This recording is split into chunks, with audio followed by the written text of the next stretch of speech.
adım İradədir. Mənim həyatım bu qədər də uğurlu olmuyor, ailə həyatım. 20 yaşında ərə getmişəm və mənim yoldaşım içən idi, o məni incidirdi, döyürdü və tez bir zamanda o həbsxanaya düşdü, dava-dalaş üstündə və biz ayrıldıq yoldaşımla. Günlərin bir günü mənim bir podruqam var idi, rəfiqəm var idi. O gəldi bizə və mənlə söhbət edəndə o dedi ki, mən belə bir dua oxuyuram, ey göylərdə olan atamız. Və istəyirsən sənin üçün yazım, sən bu duanı hər gün de, oxu, bu çox kömək eləyir. Mən də amma bunun mənasını başa düşmürdüm. Və mən dedim ki, bu nə duasıdır? O dedi ki, bu çox kömək eləyir, hər bir şeydə ruzu gətirir, belə söhbətlər edirdi. Və mən dedim, hə, yaz ver, mən istəyirəm də onu oxumaq. Və mən başladım bunu hər gün oxumağa. Əslində mən İsa Məsihi belə qiyabi tanıyırdım, eşitmişdim İsa Məsih haqqında ki, amma onu Peyğəmbər kimi tanıyırdım. Rəbb kimi tanımırdım, adi Peyğəmbərdir, necə başqa Peyğəmbərləri mən də onu Peyğəmbər kimi eşitmişdim.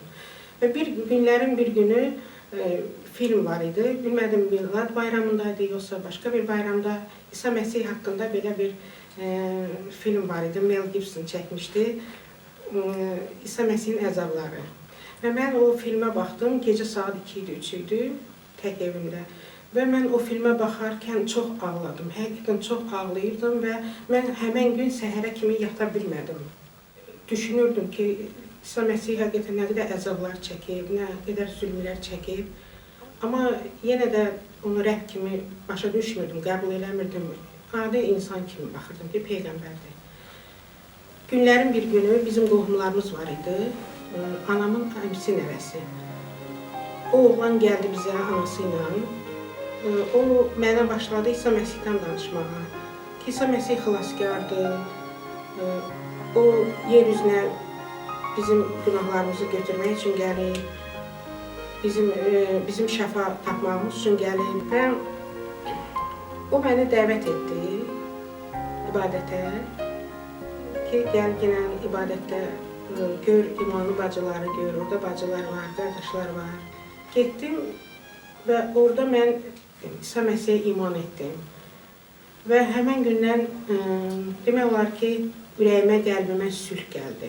Və məndə 40 yaşında mən xəstələnmişdim. Məndə ağrılar var idi. Və mən getdim, yoxlatdım. Mənə dedilər ki, 12 barmaq bağırsağında xora var. Və o mənə çox ağrı verdi. Neçə kurs müalicələr edirdim, amma tam yaxşı ola bilmirdim. Və mən artıq İsa Məsihdə idim.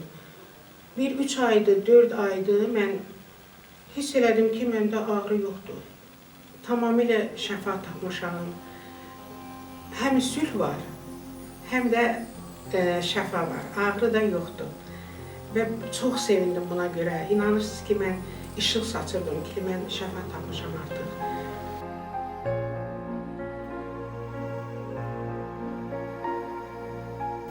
Beləliklə mən bu xəstəlikdən tamamilə şəfa tapdım. Və bir gün mən getdim, yoxlatdım özümü. Dedilər ki, orada çapıq da yoxdur, tamamilə şəfalısan.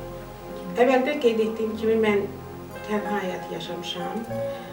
Amma onda cavan idim, anam da sağ idi, mənə ümid kimi idi, ümid yerim idi. Amma anam xəstələnib rəhmətə gedəndən sonra mən özümü tənha hiss edirdim.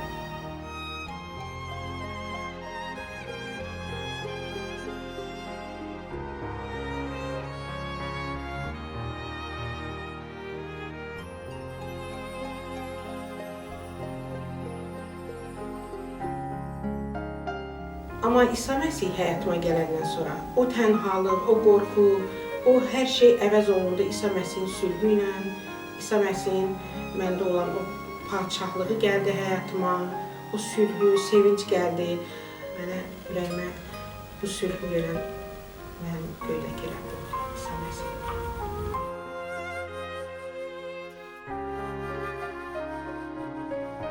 Və mən bugün İsa Məsihdə olan həyatımda çox xoşbəxtəm. Özümü tənha hiss eləmirəm, özümü xəstə hiss eləmirəm və bunu sizə də arzulayıram. Və müqəddəs kitabda yazıldığı kimi Rəbb deyir, mən sizi tək buraxmayacağam, siz tənha deyilsiniz. Və mən gəlmişəm sizə həyat verim və bol həyat verim. Mən də sizi bol həyata çağırıram.